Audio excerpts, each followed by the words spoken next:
c'est qu'on fait. Bon, moi, je sais pas pourquoi le parti Les Démocrates, ça gêne, à la limite, j'allais dire, ça fait peur.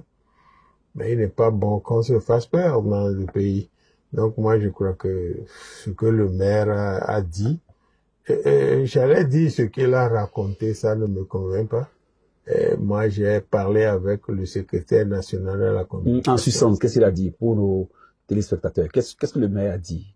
Qu'est-ce qu'il a reproché? Non, c'est passé sur, j'ai écouté ça, il dit qu'on on a choisi un lieu, il a estimé que ce n'est pas bon pour encadrer, je sais pas si c'est lui qui encadre, et qu'il a demandé de prendre un autre lieu, mais que les formalités, la procédure n'est pas allée jusqu'au bout, que c'est pour ça qu'il a interdit. Voilà, ne voyez-vous pas qu'il est dans ses droits parce que il est chef d'État, la sécurité de la population, il répond de ça. Surtout mouvancier, moi je crois que il avait toute la latitude de faire ce qu'il a fait, même si, parce que la loi en fait, c'est pas si compliqué. Dans un pays,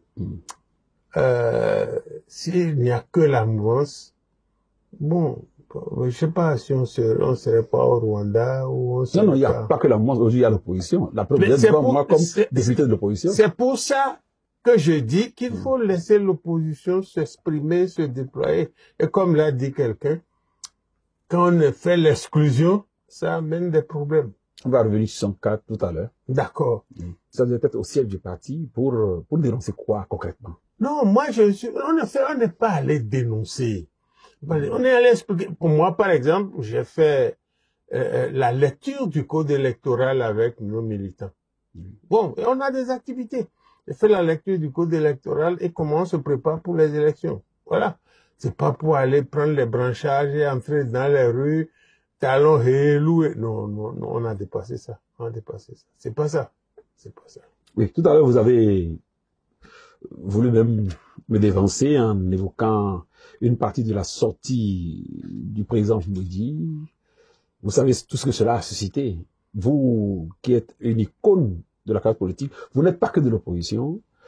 Quand vous avez écouté Adrien Mbeki, quel sentiment cela vous a donné? J'ai aimé. Vous avez aimé? J'ai aimé Maître Adrien Mbeki dans ses propos et à travers ses propos. Je l'ai aimé parce que vous savez, tout le monde est conscient qu'on a des prisonniers politiques. Tout le monde est conscient qu'on a des exilés politiques. Je vais vous donner un tout petit exemple d'exilé politique. Oui. Mais Dienotin, ancien ministre, on lui reproche une infraction commise alors qu'il était ministre. On devait le faire juger par la Haute Cour de justice. On l'a fait juger par la Criette. Vous voyez que c'est des choses pas bien. Mais il y a des voies de recours à ça. Oh, quelle voie de recours? Quelle est la voie de recours? Quand vous êtes devant la Criette, vous allez dire voie de recours. Non, est-ce qu'il a commis cette infraction quand il était ministre ou bien c'est bien après? Parce que des informations que nous avons reçues, il a été question d'une fuite d'informations, alors même qu'il n'est plus au pouvoir. Mais c'était pendant qu'il était ministre. Il a fait fuiter cette information? Il n'a pas fait fuiter. Bon, l'information a fuité et par quelqu'un de très proche à lui, on le lui a attribué, on a mis la pression. Non, c'est pas quand il était ministre, hein. Il était peut-être député. Non. Les faits oui. que rapporte l'information, c'est lié à quand il était ministre. Quelque chose s'est passé quand il était ministre. Mais, je crois, pour les informations reçues et étudiées à notre relation, que c'est la fuite, la sortie de l'information. Parce que c'est au moment de ce pouvoir que la fuite a été effectuée. Et c'est cette fuite qui est attaquée aujourd'hui devant les tribunaux. Il était déjà parti du ministère. Oui. Il n'était plus ministre. Il ne pouvait plus être responsable des informations qui sortent des ministères. Et si quelqu'un a cité ton nom, ce qui était le cas? Si quelqu'un a cité son nom, comme celui qui a usé de ses relations pour sortir ces documents. Mais c'est des trucs liés à la période où il était ministre. Non, ce débat, on aurait pu le mener devant une cour constitutionnelle indépendante. Malheureusement, on n'en a pas. Donc, moi, je crois que C'est le détournement de procédure qui a amené à la criette. Ça, moi, j'en suis convaincu. Oui, revenons à l'intervention de Maître Adrien Ngouédi. Non, j'ai dit que j'ai été content, j'ai été heureux de l'entendre, de ce qu'il a dit. Parce qu'il y a des détenus politiques. Bon, les grosses pontes, c'est Madame Rekia Madougou, c'est le professeur Aïvo. Mais il y en a plein d'autres, des étudiants qu'on a pris pendant les... Et qui ont été libérés pour la plupart. Oui, mais pour la plupart, pas tous. Qu'on a pris pendant les votes de 2019, de 2020, bon, pendant des trucs, des procédures d'exclusion qu'on les a pris. Moi, je crois que ce que Maître Ngouédi a dit, cela va en droite ligne de l'apaisement. Parce que... De l'apaisement. De l'apaisement. Oui, pour la députée, quand il dit que après une condamnation, après un procès et des condamnations, quand il dit de Olivier Bokor qu'il est la victime, qu'il s'agissait d'un faux complot, lui qui est avocat, qui a occupé de grandes fonctions de ce pays, est-ce que cela vous a fait plaisir? Je n'ai pas entendu dire que le cas de Bokor était un faux complot. Il a dit. Non, moi j'ai pas entendu. Il a dit qu'il y a de faux complots, qu'il y a de vrais complots.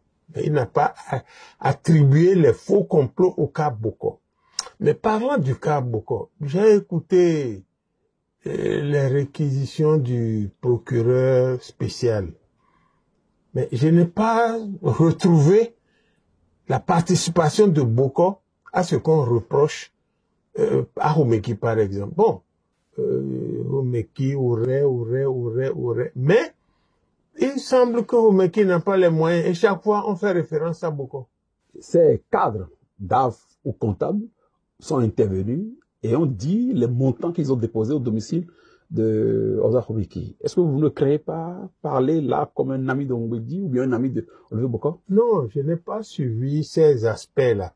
Mais dans les réquisitions du procureur, ce que j'ai retenu essentiellement, c'est bon, Olivier Bokor et Houmeki sont ou seraient des amis, et tout ce que Houmeki faisait, il prenait les sous chez Olivier Bokor. C'est globalement ce que j'ai retenu. Bon, maintenant, les preuves que vous apportez que... Non, pas nous. Bon. Les preuves apportées par le ministère public, le ministère spécial. D'entrée de jeu, quand le procureur spécial de la Criette a prononcé, a dit qu'il y avait, non, même bien avant qu'il y avait complot.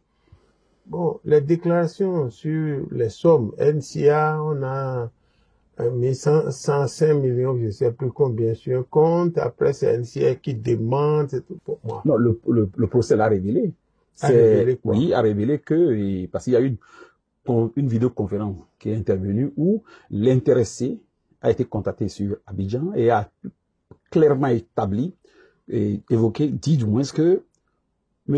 Houmeki avait déposé 55 millions et lui a dit d'inventer une police d'assurance sur un montant de 150 millions. Donc c'est évident que le procureur, à sa première sortie, était dans ses droits et que c'est de droit que NCA et Assurance NCA et Côte d'Ivoire réagissent. Tout ça a été clarifié à ce procès. Vous ne l'avez pas suivi probablement. Dans sa première intervention, il n'a pas dit qu'on a déposé 55 millions et qu'on a dit d'inventer le chiffre de 105 millions.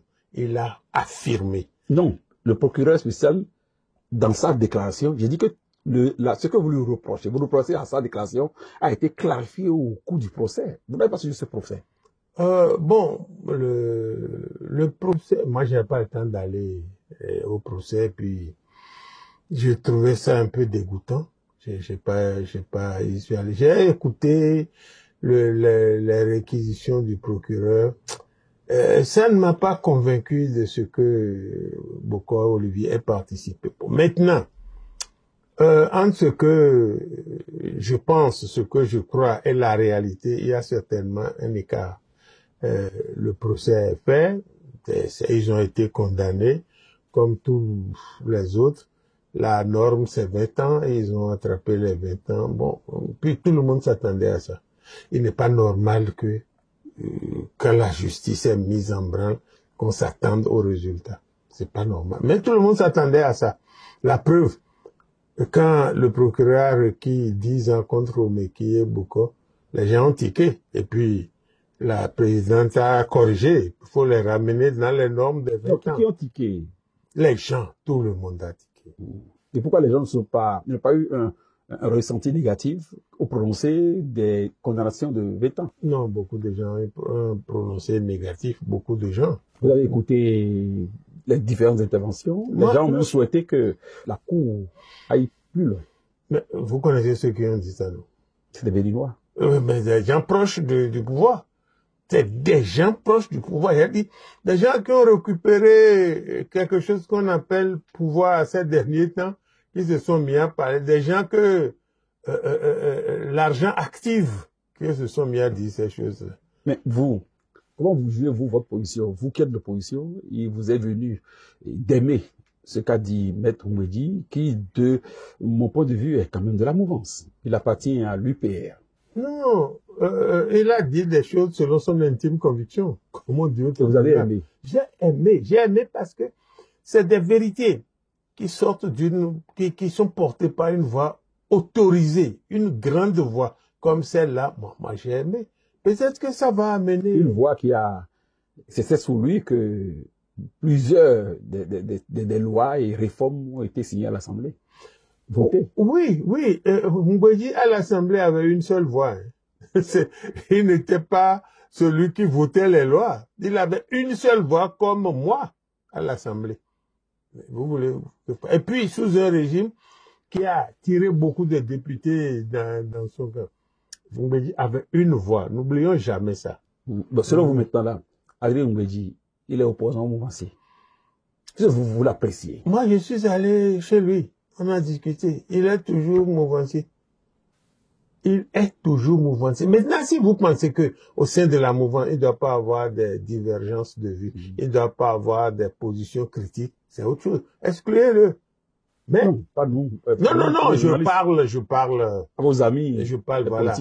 Mais moi, je pense qu'il est de la mouvance. Et il me l'a dit qu'il ne sait pas. Et puis, il a dit au micro partout que il est entré, c'est pas pour sortir. Mais c'est pas pour qu'on l'empêche de respirer, qu'on l'empêche de parler. Mais néanmoins, il a ajouté qu'il se demande s'il y a réellement fusion. Non, ça c'est un débat, moi je dirais juridique. C'est un débat juridique. Je vous demande d'aller interviewer Maître Oumbédi. On va faire la requête à son endroit. C'est un débat juridique. Et je crois que les grandes têtes de l'UP qu'on appelle haute direction politique, voilà la dénomination, ils doivent savoir pourquoi il a dit ça. Moi, je ne sais pas. Une dernière question en préparation sur le cas Adrien Oumbédi. C'est quoi cette relation, cette amitié subite et décrite, enfin, illustrée par vous, votre présence à son domicile et celle du président Boni Yayi? Non, Yayi Boni a fait le tour de tout le monde. Bon, je ne sais pas si les déclarations de Maître Oumbédi l'ont intéressé aussi. Bon, peut-être, je n'en douterai d'ailleurs pas. Mais moi, je suis allé à son domicile à cause de ces déclarations. Je suis parti lui apporter mon appui. Je suis allé lui apporter mon appui. C'est vrai qu'on a discuté d'un peu de tout. Mais quand il a fait la déclaration et qu'on lui a jeté par derrière les chiens de garde qui ont commencé à le vitrioler, qui ont commencé, comme dit Sarkozy, à le vitrifier, moi, j'avais trouvé normal d'aller lui dire, mais dans ce combat, de sortir les prisonniers politiques, de faire revenir, tu n'es pas seul. Et puis, je l'ai dit, j'ai fait une émission avec Madame Pissou. J'ai dit ça, bien avant Maître Oumbédi. Donc, il est tout à fait normal que quelqu'un qui épouse ma position sur la question, que j'aille le soutenir. Et puis, je me dis, on est d'accord, on est en communion, en phase, voilà. Sur cette question, on est en phase. Et Je dis, pour la République, les questions essentielles n'ont pas besoin de mouvance et d'opposition. Oui. Ne pensez-vous pas qu'il était préférable, sinon plus sage, que Berthe Mbedji, à qui le président Talon a rendu récemment une visite, ne pourrait-il pas se rapprocher de son jeune frère, de poser avec acuité la question du retour des exilés, de la sortie des autres qui sont en prison? C'était plus intéressant. Oui, mais quand le président Talon est allé le voir, est-ce qu'il y a eu un communiqué à la fin? Vous ne savez pas de quoi ils ont discuté? Vous ne savez pas de quoi ils ont discuté. Peut-être que, en mal de parler, de reparler, ben, il a voulu voir si cette méthode ne peut pas prospérer, c'est tout. Donc, quand le président Talon est allé chez lui, personne ne sait ce qu'ils se sont dit. Donc, moi, je crois que s'il se répétait ces propos-là aujourd'hui, je retournerai à son domicile encore pour lui dire bravo. Nous avons survolé la question de condamnation sans même l'avoir évoquée. Donc, je vais évoluer directement sur la question de l'éventualité d'une république. Non, la Constitution qui a été votée, je crois nuitamment, précise qu'il n'est pas question d'une nouvelle république. Moi, je crois que dans un pays, il faut s'en tenir au test. Il faut s'en tenir au test. La Constitution dit qu'il n'y a pas de troisième république. Bon, je ne sais pas pourquoi. C'est la Constitution qui l'a dit. Oui, la Constitution l'a dit. Et je ne sais pas pourquoi des gens se lèvent pour dire qu'il y a troisième république. Quand ça va passer, ils diront qu'il y a quatrième république, qu'il y a cinquième. Mais comme l'a dit le professeur Hulot, la France serait à une 30e république. Parce qu'on a changé quelque chose. Vous connaissez le bord du professeur Hulot actuellement. Quel est son bord? Le professeur Hulot. Tout porte à croire qu'il se les joue en opposant. Non, voilà ce que les gens pensent. Quand vous dites quelque chose qui n'est pas conforme à ce qu'ils ont envie d'entendre, vous êtes d'un autre côté. C'est pas juste. Le professeur Théodore Hulot est une figure qui est reconnue à l'international, non pas par la politique. Une figure à qui vous avez reproché, il y a environ une dizaine d'années, son calcul de 39 ans plus un jour égale 40 ans. Oui, ces choses-là sont derrière nous. Ces choses-là sont derrière nous. Mais entre nos présents. Oui, mais écoutez, c'est parce que un jour, il a fait une faute qu'aujourd'hui, il faut qu'il avale toutes les couleuvres. Moi, je ne raisonne pas comme ça. Il donne son avis technique. Il y a de grandes personnes qui sont connues à l'intérieur, et puis qui ne veulent pas se défigurer en acceptant des choses qui ne sont pas la norme. J'ai entendu un grand juriste dire, je suis technicien, je vous donne l'avis, on devrait faire telle élection avant, et puis telle autre, parce que la Constitution n'a pas fait ça, et les gens se mordent les doigts. Mais j'ai vu Robert Dessous, et puis j'ai lu sur hasard quelqu'un a dit Robert Dessous lui a cassé la gueule. Non, Théodore Hulot aujourd'hui ne peut plus dire des choses qui le défigurent. Non, il dit, moi je trouve que c'est un technicien, comme on dit en médecine, c'est un technicien supérieur. Il donne ses impressions sur certaines choses aujourd'hui. Bon, maintenant, si on doit retourner au passé de chacun, cher ami, les gens qui pensent être propres, très propres aujourd'hui, si on retourne dans le passé, c'est pas bon pour, ce n'est bon pour personne. Oui, vous avez écouté le docteur Bertin Corby sur la question? Non, Monsieur Takou, je voudrais vous dire que j'évite de l'écouter. Donc, il y a eu un pasteur, un autre qui est juriste de formation, 7 ans à l'université, rien que consacré au droit. Il avait écrit un livre sur les incohérences de la Constitution de 2019 et lui aussi a reconnu que cela débouche inéluctablement à une nouvelle Constitution. Et par conséquent, à une nouvelle république. À une nouvelle Constitution et par conséquent à une nouvelle république. Vous l'avez suivi aussi? Non, j'ai suivi un peu ce qu'il a dit. Mais est-ce que la Constitution adoptée et votée n'est pas au-dessus de tous ces débats-là?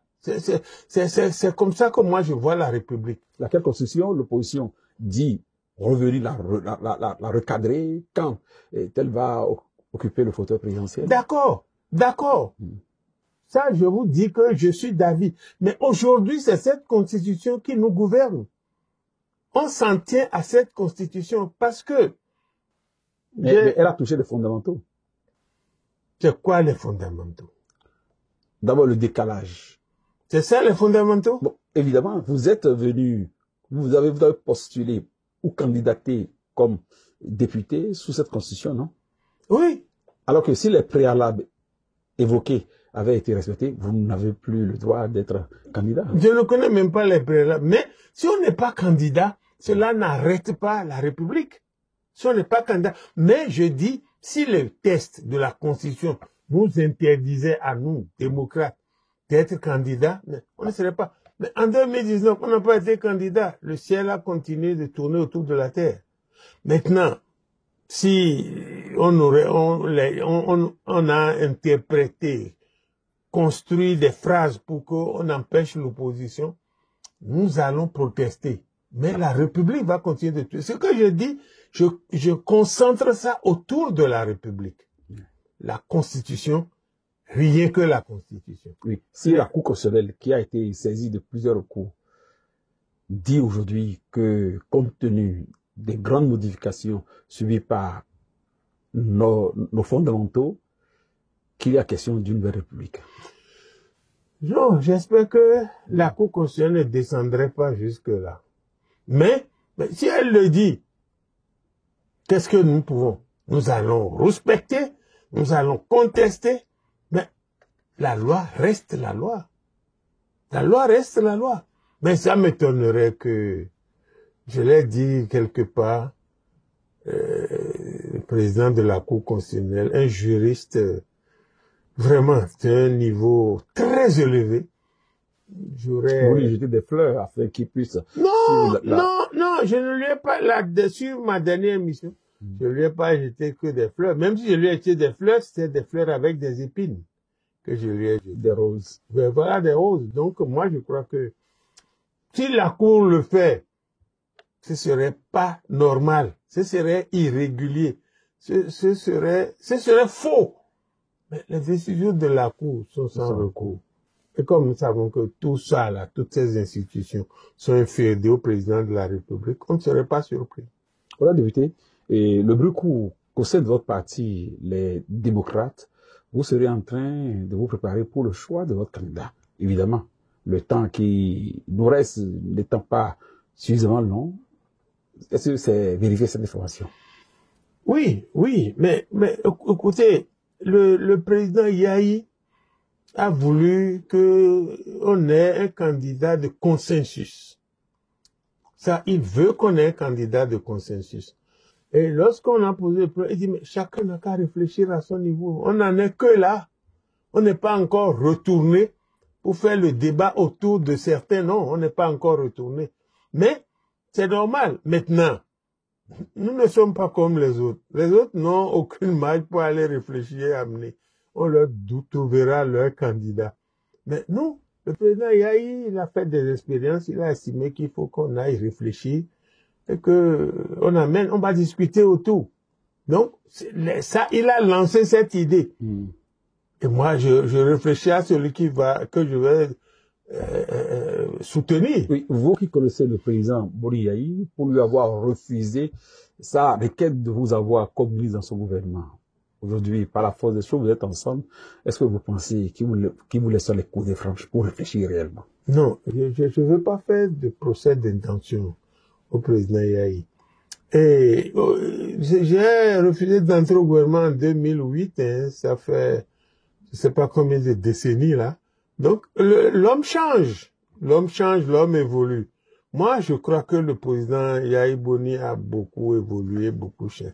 Surtout avec les choses qui lui arrivent, les coups qu'il reçoit sur la tête, sur... Et qu'il donne aussi.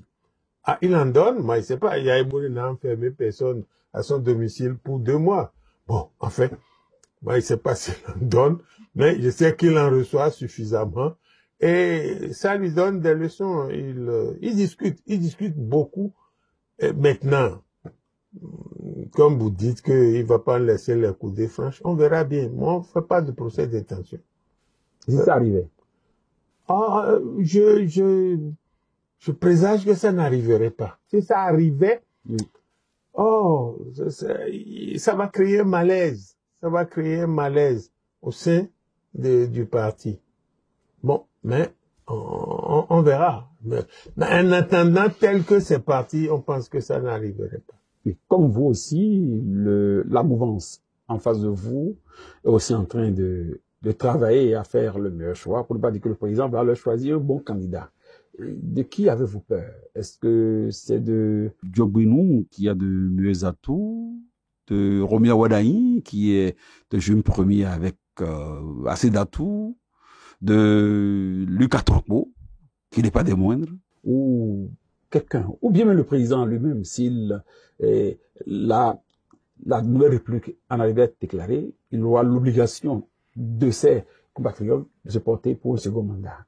Dans ce lot-là, vous avez peur de qui, principalement? L'obligation, le président Talon aura l'obligation. Et c'est le peuple qui le dit, ses amis, tels que Bertin Kovi et les autres. Bertin Kovi, c'est le peuple. Mais là, il porte la voix du peuple. Il ne s'est pas député comme vous. Bon, je ne vais pas opiner sur ce que Bertin Kovi dit. Je ne vais pas opiner là-dessus. Vous l'évitez. Bon, il y a des choses, des débats que je ne veux pas faire. Que je ne veux pas faire. Et des débats que je ne veux pas faire avec certaines personnes. Donc, vraiment, je ne veux pas opiner là-dessus.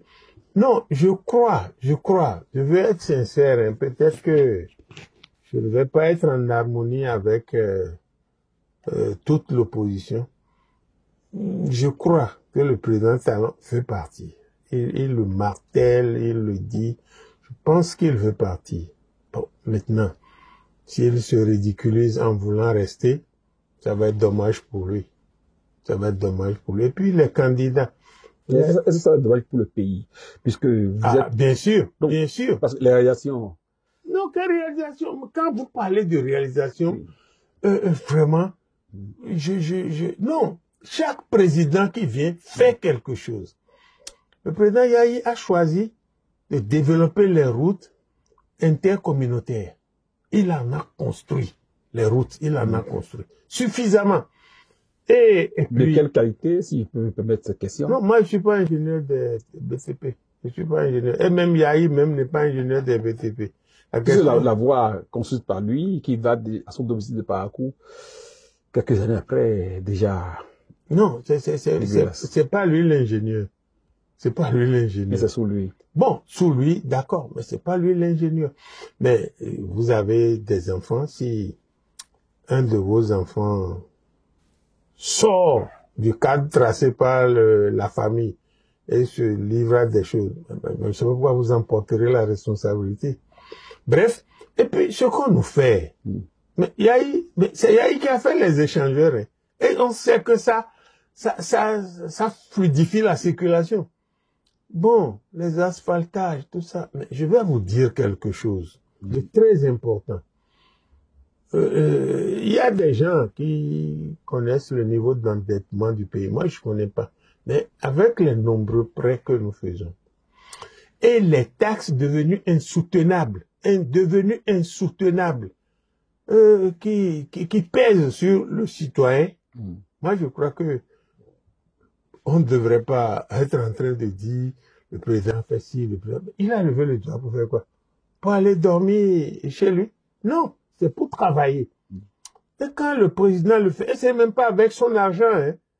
Vous et moi, nous payons le prix de ces choses-là. Des choses, des marchandises qu'on nous achète, dont on ne connaît pas le prix. On avait le privilège, au moins sous Yahi, de connaître le coût des ouvrages. On avait ce privilège. Maintenant, on ne connaît pas les coûts. Et puis, on dit, qualité. Il n'est pas encore parti, il n'a pas encore fait 5 ans, 10 ans dehors pour qu'on apprécie la qualité des choses. Et la qualité, c'est pas seulement l'épaisseur. C'est pas seulement l'épaisseur. C'est peut-être les gens qui vont commencer à être inondés d'ici là parce qu'on aurait relevé.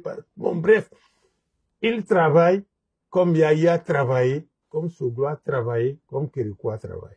Moi, Aucun président n'est venu dormir pendant 5 ou 10 ans et puis reparti. Non, je dis non, il travaille. Je vous dirai, je me cacherai derrière un doigt si je vous dis qu'il ne fait rien. Il a choisi de faire ce qu'il fait.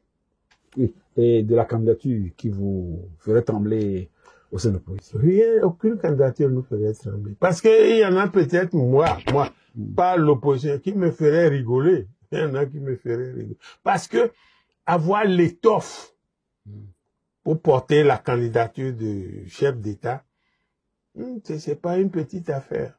Mais bon, il n'avait pas l'étoffe quand il venait de la BOAD. La candidature de 2006, le contexte politique de 2006 est différent du contexte politique de 20 ans plus tard. C'est différent, totalement différent. Et puis ce qu'on est venu nous montrer, qu'on peut, si quelqu'un peut être candidat, il faut avoir des parrains, des choses qu'on a inventées. On a copié les autres, mais on les a mal copiés. Le parrainage au Sénégal, c'est pas député de la... Non, c'est parrainage populaire. Bon, on a fait tout ça. Ce n'est plus le même contexte aujourd'hui. Et puis, c'est une seule personne qui tient le levier. Vous êtes d'accord avec moi, même si c'est une seule personne qui tient le levier. Souyaï Boni, vous imaginez, Yahi Boni a fait venir un candidat qui a été battu, il a accepté, on a passé le service. Bon, toutes ces choses-là doivent nous dire que le contexte a changé. Aujourd'hui, je ne sais pas si les gens sont dans la dynamique de cette ferveur. Je ne sais pas s'ils sont dans cette dynamique. Mais si nous allons aux élections, que nous battons, que nous gagnons, mais on va leur imposer notre victoire. S'ils gagnent, on accepte leur victoire. Oui, nous sommes dans l'esprit de confidence dans le noir. Et pour vous, qui serait le meilleur candidat pour les démocrates? Ça, c'est Léon Komlan-Ahossi. Ah, le meilleur candidat pour les démocrates, c'est Léon Komlan-Ahossi. Là, ne vous a pas folklore? Oh, j'ai provoqué une révision de la Constitution.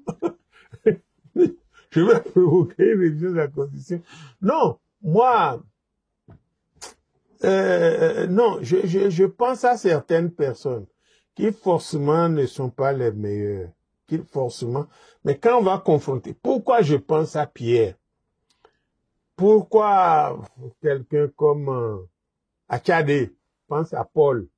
Quand on va confronter ça, je vais dire à mon gars, ben, toi tu as voulu, mais voilà, tel qu'on m'a décrit l'autre, tu ne peux pas être choisi contre lui. C'est pour ça, il ne faut pas venir sur un plateau dire, c'est Paul, c'est Pierre que je soutiens, non. Mais il y a une grosse rumeur qui fait état d'une candidature de Kémy Séba supportée par votre parti. Est-ce que ça a été discuté au sein de votre parti? Mais je crois que le parti a fait un communiqué. Est-ce que Kémy Séba est membre du parti? Ça, non. Moi, je ne sais pas. Non, je ne sais pas parce que les adhésions sont libres. Il n'est pas dedans. Ok. Mais heureusement que vous avez accès à tous ces documents-là.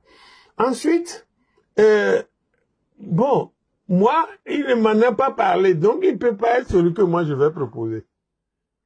Monsieur Kémy Séba est dans son combat, que du reste, je vois et que je ne condamne pas. Je condamne pas. Il se bat. Mais il ne m'a pas dit qu'il veut être candidat. Moi, il ne peut pas aller... Peut-être que dans notre discussion avec le président du parti, quand on va se retrouver, le président va nous dire qui lui pense pour être candidat. Et si c'est Kémy Séba, bon, ça va susciter de grands débats, je sais. Parce que, avec tous les cadres et tous les gens qui sont candidatables, et puis qu'on aille chercher quelqu'un parce qu'il est populaire, tout ça, on va faire... Je vous ai posé la question pour voir l'attachement que vous avez au test par rapport au code électoral. Parce que, à lire les exigences du code électoral, quelqu'un comme ça ne peut être parachuté pour être candidat d'un parti régulier tel que le vôtre. Pourquoi vous pensez à ça? Le chef de l'État est Membre de quel parti? C'était avant. Non, non, non, bon, mais la Constitution. Et puis le code électoral, ça se résume à quoi? Leur code là, ça se résume à quoi? Votre code, parce que vous êtes à l'Assemblée quand ça a été voté. Oui, oui, vous avez raison, j'endosse. Bon, mais c'est la loi de la majorité sur et contre la minorité. Bon, le code, c'est tellement tortueux, les conditions. Vous avez vu, par exemple, les conditions de parrainage. On se retrouve à 27, quelque chose. Donc, 28 députés. Mais on fragilise si jamais quelqu'un, sur un coup de tête, refuse de donner, les LD n'iront pas aux élections. Il y a la discipline du parti, donc il n'y aura pas de coup de tête. Oh, quelle discipline! L'UP est Mbeki. C'est ça, c'est la discipline du parti. Quand on a son intime conviction, moi, le jour où j'aurai mon parrainage, j'irai le déposer au secrétariat administratif du parti. J'irai le déposer le même jour. Pourquoi? Ah, c'est le parti. Non, les tests là, on a le truc, mais c'est le parti qui doit gérer tout ça. Bon. Pour renforcer l'aspect du système partisan que vous avez appelé depuis des années, en politique. Est-ce qu'il y a un système partisan là maintenant? Vous avez vu un système partisan? Nous le lisons. Un système partisan ne peut pas être piloté par un individu. C'est pas ça. À l'union fait la nation.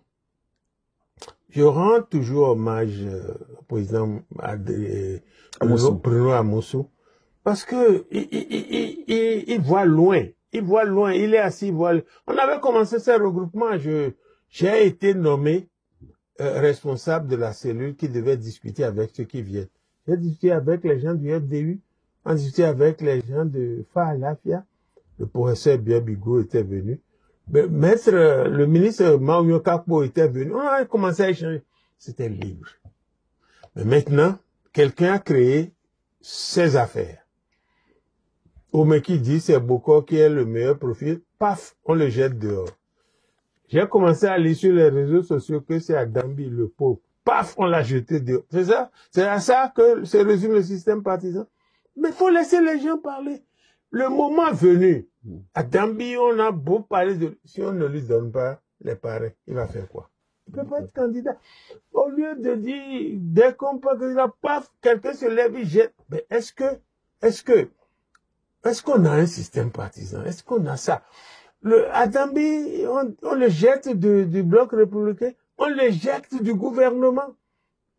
Je ne sais pas si lui-même a dit qu'il est candidat. Je doute. Non, j'avais dit qu'il est candidat. Alors, parce qu'il est d'une certaine facture politique à Dambi. C'est pas chose là. Mais les autres commencent à dire, et voilà tous les coups qu'il a. Il a reçu des coups de matraque en bois, en fer. Voilà, député, vous vouez une admiration à toute épreuve à Maître Mbeki, à Bruno Amosso, qui sont de la mouvance. Mais vous voyez, vous voyez que c'est un peu suspect. Quelle suspicion? Ce que je vous dis là, que je dis sur la place publique, ça doit enlever tout ça. Et puis j'ai même dit que j'ai des amitiés avec Boko Olivier. J'ai dit ça sur un plateau. Boko Olivier a traversé des épreuves dans lesquelles je me suis retrouvé avec un autre député dont je tais le nom. On l'a aidé à fuir le pays parce que le président Yahi voulait le prendre. Bon, et puis, quand il est venu me voir à la maison, Fofo, merci beaucoup, merci beaucoup. Merci. Bon, je dis ces choses-là, mais ma position relève de mon intime conviction. Oui, et à cette intime conviction, beaucoup après les condamnations, pour vous, il n'est pas coupable, victime ou coupable? Pour moi, c'est une victime. Comme Adrien Mbeki l'a dit.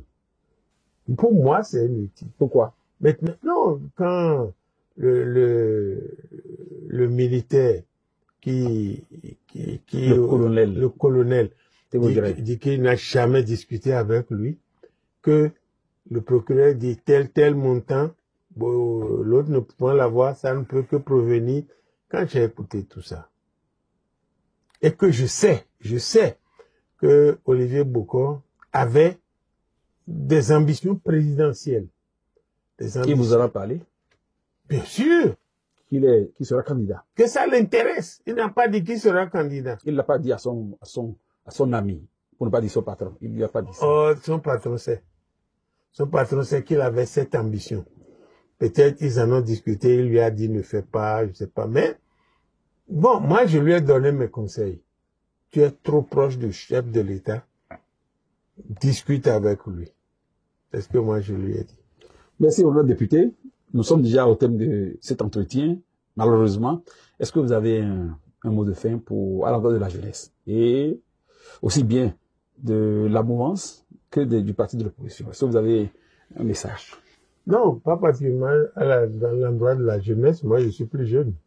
J'ai un message à l'endroit de notre peuple, mais de s'armer de courage. De s'armer de courage et de ne pas sortir du cadre tracé par nos tests. Il ne faut pas chercher à sortir de ce cadre-là. Parce que vous sortez de là, on va interpréter ça comme on veut. Bon, j'ai regardé le code pénal, hein. L'article, je n'ai pas retenu, 194, je sais plus, je n'ai pas retenu, qui fait condamner les gens à 20 ans, un cycle de 20 ans, dit de 10 ans à 20 ans. C'est la preuve d'ailleurs que c'est pour ça que le procureur a requis le minimum, 10 ans. Je dis, il ne faut pas que les gens s'exposent à ces choses-là. Il ne faut pas qu'ils s'exposent parce que nos amis de la criette, ils sont habitués maintenant, ils sont habitués aux histoires de 20 ans. Moi, je voudrais... Ils donnent souvent aussi 5 ans, 2 ans, ils en donnent. Non, pas ça, c'est les gens qui ont volé le poulet dans le quartier. Encore qu'ils ne jugent pas ceux-là, la criette. Oh, c'est une façon de schématiser les choses. Quand c'est un débat qui intéresse le patron, vous verrez, faut reconsulter les trucs. Et puis aussi, je vais leur lancer un appel que le juge rend les décisions selon son intime conviction. Je ne sais pas si leur intime conviction, c'est 20 ans toutes les fois. Mais ces choses que nous faisons, avant d'être magistrat, avant d'être politicien, avant d'être douanier, avant d'être journaliste, nous sommes des hommes. Nous sommes des hommes. Et les choses qu'on nous oblige à faire et que nous faisons et qui n'accrochent pas notre intime conviction, nous reviendrons en face pendant nos vieux jours.